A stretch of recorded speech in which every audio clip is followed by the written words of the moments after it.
অফিসেই ছিলাম, হঠাৎ আমাদের প্রিয় এফএনদি অ্যাসিস্ট্যান্ট কমিশনার ল্যান্ড এবং এক্সিকিউটিভ ম্যাজিস্ট্রেট স্যার বললেন যে চলেন একটু খেলা দেখে আসা যাক। ব্যাডমিন্টন খেলা স্যারের খুব প্রিয় এবং স্যার নিজেও অনেক খেলতে ভালোবাসেন।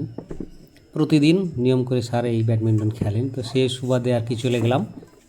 গিয়ে দেখলাম যে ভোলাহাট উপজেলার বাহাদুরগঞ্জে একটি বেশ ভালো জায়গায় বেশ আয়োজন করে একটি ব্যাডমিন্টন টিমের মধ্যে খেলা আয়োজন হচ্ছে আর কি। খেলাটি আগে থেকে চলছিল, আমরা খুব বেশি খেলাটা দেখতে পাই না, শেষাংশ দেখতে পেরেছি। স্যার আমাদের প্রিয় খেলাটা দেখতে পছন্দ করেন এবং নিজেও যেহেতু খেলতে অনেক পছন্দ করেন বললাম, বেশ কিছু দর্শকও দেখতে পেলাম এই শীতের মধ্যে। মাঘ মাসে ঠান্ডার মধ্যে বেশ কিছু দর্শক দাঁড়িয়ে খেলা দেখছেন, কেউ বসেও খেলা দেখছেন এবং বেশ ভালো পরিশ্রমী একটা খেলা আর কি। এটা আছি বেশ শারীরিক কসরত ঘটে আর কি।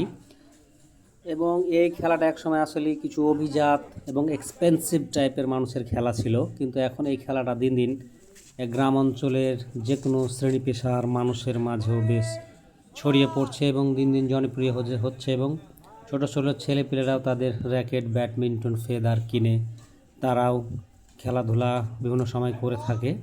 এবং এই খেলাটায় আসলে সহকর্মী দুইজন আসলে এদের মনস্তাত্ত্বিক চিন্তাভাবনায় এক হলে খেলাটা বেশ জমে ওঠে প্রতিপক্ষের সাথে। কারণ যে কোনো একদিকের বা এক দলের যদি একজন খুব ভালো খেলে তাহলে খেলাটা আসলে জমে ওঠে না, আসলে সমান তালে খুব অ্যালার্টভাবে ইয়ারনেসভাবে খেলতে হয় আর কি, নাহলে যে কোনোভাবে আর কি পরাজিত হওয়ার সম্ভাবনা থাকে। এবং এই খেলাতে বেশ কৌশলী হতে হয়, কারণ এখানে বল মারার বিভিন্ন লাইন থাকে, সীমারেখা থাকে, সুতরাং খুব বেশি জোরে মারলেও সেটা আসলে মাঠের বাইরে চলে যাবে, সেটাও ডিসকোয়ালিফাইড, অর্থাৎ বিপরীত পক্ষ পয়েন্ট পেয়ে যাবে। তো এখানে অন্য প্রান্তে বেশ জার্সি পরিহিত আমরা দেখতে পাচ্ছি যে আমাদের সমাজসেবা স্যার আছেন এবং তার সাথে কৃষি অফিসের এক ভাই আছেন, আর অন্যদিকে আর কি স্থানীয় দুই ভাই আছেন। বেশ জমিয়ে খেলা খেলছেন, কারণ এটা একটা ক্লাবের দুইটা টিমের মধ্যে আর কি খেলা। নকআউট পর্ব চলবে আজকে আসলে টিমের শেষ খেলা। এই যে আমরা দেখতে পাচ্ছি আমাদের স্যার বসে আছেন, অ্যাসিস্ট্যান্ট কমিশনার ল্যান্ড এবং এক্সিকিউটিভ ম্যাজিস্ট্রেট স্যার। তিনি আমাকে নিয়ে গেলেন যে চলেন খেলাটা দেখে আসা যাক। তা আমরা ঝটপট ড্রাইভার সাহেবকে বললাম এবং গাড়ি ছুটিয়ে চলে গেলাম এবং ভিডিও ধারণ করা শুরু করলাম। দর্শক সেই জায়গাটার পকেটে হাত ভরে আর কি দাঁড়িয়ে আছে, খেলা দেখছেন। এবং এই খেলাটা একটু বিদেশি খেলা হয়, আসলে নিম্ন শ্রেণীর পেশার মানুষ এই খেলাটার আসলে বুঝতে পারেন না, শুধু বুঝতে পারেন যে কোন দিকে বেশি বল পড়ছে বা কোন দিকে কম বল পড়ছে, এটা হয়তো তারা পয়েন্ট হিসেবে ধরে নেন, কিন্তু আসলে এটা একটা জটিল খেলা। প্রথম বল কোন দিক থেকে মারবে, তারপরে কার পয়েন্ট হয়, এই নিয়মটা আসলে বোঝা খুব মুশকিল আর কি। এবং এই খেলাটা আসলে প্রত্যেকটা দলের প্রত্যেকটা প্লেয়ারের আসলে দক্ষতা উপর নির্ভর করে, কারণ কোনো একটা প্লেয়ারের বা একটা দলের এই এক পয়েন্ট থেকে সে আর হয়তো পয়েন্ট আগাতে পারে না, কিন্তু প্রতিপক্ষের আসলে পয়েন্ট আস্তে আস্তে বেড়ে চলে যায় এবং আসলে তারা এক সময় আর কি পরাজিত হয়। খেলাটা আসলে এমনই, মানে যে কোনো মুহূর্তে খেলা ভালো এবং যে কোনো মুহূর্তে খেলাটা আসলে ডাউন হয়ে যেতে পারে আর কি। এবং যেহেতু বললাম যে এটা একটা খুব এক্সপেন্সিভ এবং নামি দামি লোকজনের খেলা, এই ব্যাটগুলো বেশ কয়েক লক্ষ টাকারও পাওয়া যায়, আমি শুনেছি আর কি। আমি তো শুনেছি যে কোনো এক স্যারের, আমি দেখেওছি যে ব্যাটের দাম নাকি 3 লক্ষ টাকা, সুবহানাল্লাহ। এবং এই খেলাটা যেহেতু একটা বেশ শারীরিক কসরত বহন করে আর কি, শরীরটা ঘেমে ওঠে, সুতরাং খুব বেশি গরম বা খরা সময় খেলাটা আসলে খেলা যায় না এবং যত শীত হয় এই খেলাটা আসলে জমে ওঠে আর কি। এই খেলার জন্য আসলে আলাদা প্লেয়ার, আলাদা টিম, আলাদা আসলে মন মানসিকতারই মানুষ থেকে থাকে আর কি।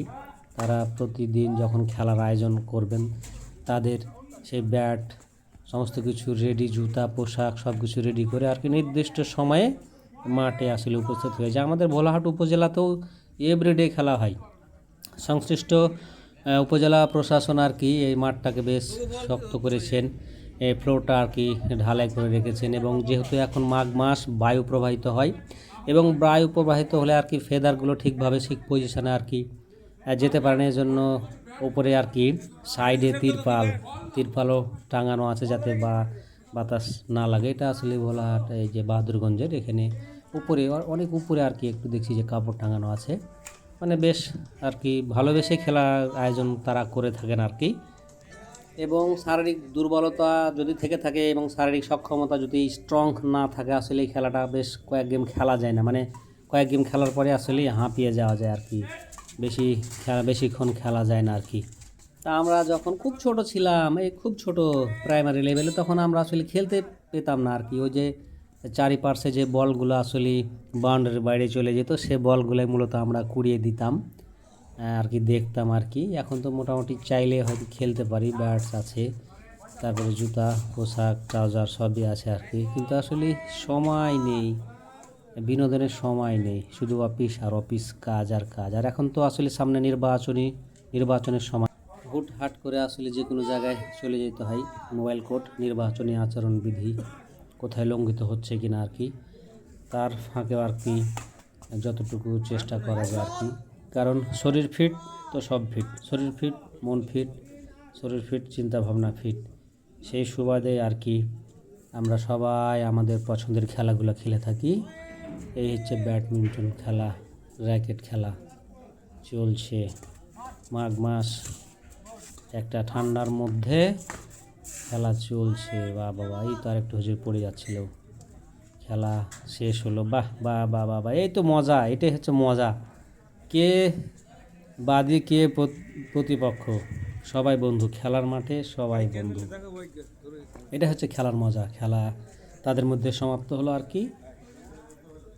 চমৎকার একটা খেলা। স্যার বসে আছেন, এই যে আমাদের স্যারেরা বসে আছেন। তো আপনারা সবাই ভালো থাকেন।